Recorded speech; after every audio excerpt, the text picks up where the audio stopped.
ప్రతి విద్యార్థికి ఇంటర్మీడియట్ విద్య ఎంతో కీలకమని, సెల్ ఫోన్లు పక్కన పెట్టి చదువుపై దృష్టి సారించి మంచి ఫలితాలు సాధించాలని రామాయంపేట సీఏ వెంకటేష్ విద్యార్థులకు సూచించారు. మెదక్ జిల్లా రామాయంపేట మండల కేంద్రంలో స్నేహ విద్యా సంస్థల ఫేర్వెల్ డే కార్యక్రమానికి స్థానిక సీఏ వెంకటేష్ ముఖ్య అతిథిగా హాజరయ్యారు. స్నేహ విద్యా సంస్థల చైర్మన్ సత్యనారాయణతో కలిసి ఆయన జ్యోతి ప్రజ్వలన చేసి కార్యక్రమాన్ని ప్రారంభించారు. ప్రతి విద్యార్థికి ఇంటర్మీడియట్ దశ ఒక కీలక మలుపు అని, ఈ అవకాశాన్ని సద్వినియోగం చేసుకున్న వారు ఉన్నత శిఖరాలకు ఎదుగుతారని సందర్భంగా వారు తెలిపారు.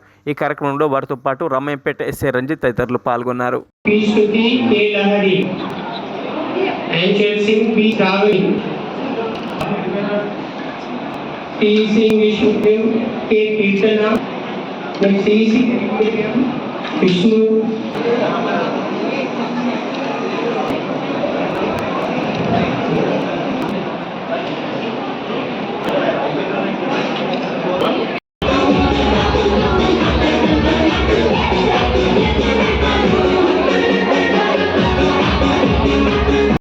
లేకుండా పాజిటివ్ థింకింగ్ తోటి లైఫ్లో ముందుకెళ్ళాలని కోరుకుంటున్నాను.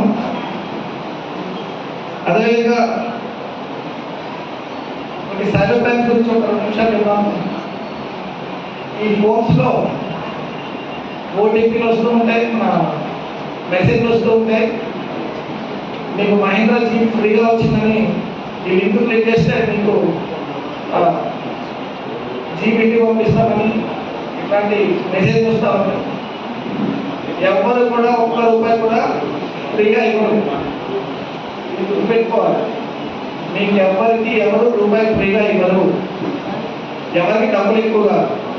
అలాంటి లింక్స్ క్లిక్ చేసి మీ ఇంట్లో ఉన్న మీ ఫాదర్ మనీని వేస్ట్ చేయండి. చాలామంది అలా వేస్ట్ చేసి ఫాదర్ చెప్పుకోలేక సూసైడ్ చేసుకుంటాం. ఫర్ ఎగ్జాంపుల్ మన దగ్గర జరిగింది. ఒక ఫాదర్ భూమి అమ్ముకున్న డబ్బులు 10 లక్షలు అకౌంట్లో ఉంటే కొడుకు ఒకటి. మరిన్ని అప్డేట్స్ కోసం మా ఛానల్ని సబ్స్క్రైబ్ చేయండి.